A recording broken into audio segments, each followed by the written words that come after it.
80%! You're insane, Ava. You're stripping me of everything I've worked for based on one damn mistake! I watched Marcus pace the mahogany-lined office of Blackwood and Associates like a caged beast.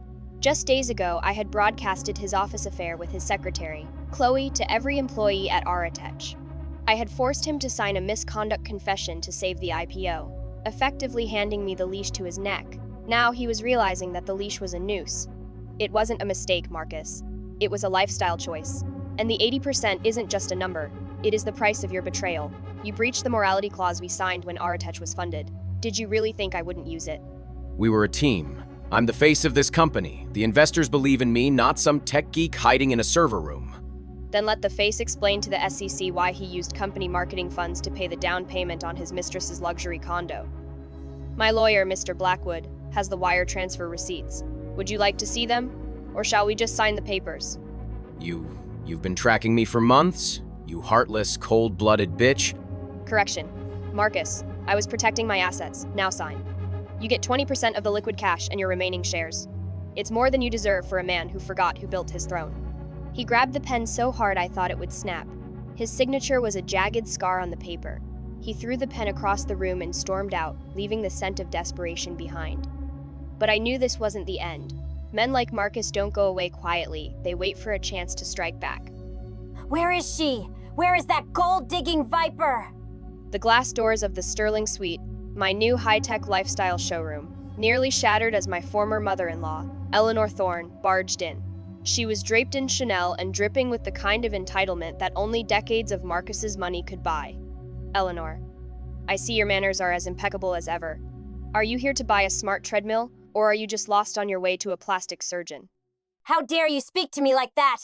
My son made you. You were nothing but a girl with a laptop until he gave you a life, and now you're trying to ruin him, to take his money to open this. This girl with a laptop wrote the code that pays for your Botox, Eleanor. And for the record, the money Marcus gave me was my own equity. He didn't give it. I earned it. You're a parasite. You set him up. You broadcasted his private life to humiliate him just so you could grab more in the divorce. You're probably sleeping with that low-life bodyguard of yours, Leo Vance, aren't you? Ma'am, I'm going to have to ask you to lower your voice and exit the premises. You're disturbing the customers. Don't you touch me, you criminal! I know about your record. Ava, you're surrounding yourself with trash because you are trash. Eleanor, leave. Now, before I do something we both regret. Or what? You'll call your little hacker friends. You think you are so powerful with your new company, NovaPay. It's a joke. Marcus is back in Aratech. His father, Arthur, made sure the board remembered who the real Thorne is. You are out. Ava, you are a footnote. So Arthur used his influence to put Marcus back in the driver's seat. Good. I was hoping Marcus would be there to watch when the cliff appears. You arrogant little! I'll show you a cliff! Eleanor spun around, her eyes landing on the center of my showroom. There, on a raised pedestal, sat the Eye of the Future, a magnificent 3-foot-tall sculpture carved from a single block of rare high-grade natural crystal. It was the centerpiece of my brand's identity. You think you can just buy class with Marcus's money? This ugly hunk of glass is just like you, fake and overpriced. Before Leo could reach her, Eleanor pulled back her designer heel and delivered a savage, vengeful kick to the base of the pedestal. The balance shifted. The $2.5 million masterpiece wobbled for a terrifying second before crashing onto the marble floor with a sound that signaled the end of her social life. Crystal shards exploded like diamonds across the room. A group of socialites who had been browsing nearby screamed and ducked for cover. Silence followed, thick and heavy. Oh, it was an accident. Your pedestal was unstable. You did this on purpose to frame me. Leo, did we get that on the high-definition security feed? Crystal clear. Ava, every angle, multiple witnesses. It looks like a textbook case of felony criminal mischief. Call 911. Tell them we have a trespasser who has deliberately destroyed property valued at $2.5 million. And Eleanor. Don't bother calling Marcus. He doesn't have the cash to bail you out anymore. 2.5 million? You're lying, it's just glass. You can't do this to me. Do you know who I am? I know exactly who you are, Eleanor. You're a woman about to realize that the Thorne name doesn't provide immunity from a prison cell. Leo, make sure she doesn't leave until the police arrive. 10 minutes later, the flashing lights of the NYPD reflected in the shattered crystal. Eleanor was hysterically crying as she was led out in handcuffs. Her Chanel jacket caught on the metal of the cuffs.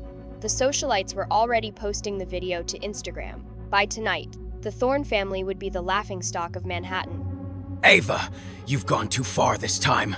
My mother is 60 years old. You had her arrested like a common criminal over a piece of art. 3 hours later, Marcus was in my office, his face purple with rage. He had just come from the precinct, and he looked like he hadn't slept in days. She committed a felony, Marcus. I didn't arrest her. The law did. And frankly, the common criminal look suits her better than the Chanel ever did. Drop the charges. I'll pay for the damn statue. Just drop them before the news picks it up. It's not just a statue. It was a custom, carved, natural quartz centerpiece. The replacement cost plus the loss of business from the showroom closure is $7.5 million. I'll drop the charges once the wire transfer clears my account. 7.5. I don't have that kind of liquid cash right now. You know the IPO is in limbo. Then, I guess Eleanor should get used to prison food. Or, you could ask your father to sell some of those Thorne family heirlooms. Either way, I don't care. 7.5 million, Marcus. TikTok. You're a monster. I don't even recognize you. No, Marcus. You just never bothered to look at the person who is making you look like a genius for 8 years. This is the real me. And I'm just getting started.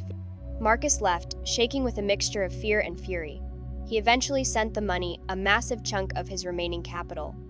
He thought he had saved his mother, but he had only fallen deeper into my trap. As he walked away, I received a notification on my phone. My new company, NovaPay, was officially ready for its stealth launch. Sienna, how's the gala planning going? Perfectly, darling. Every bank CEO and retail giant in the city will be there. Marcus thinks he's attending to show off his new fiancée, Chloe. He has no idea he's actually attending his own corporate funeral. Good. Make sure he has the best seat in the house.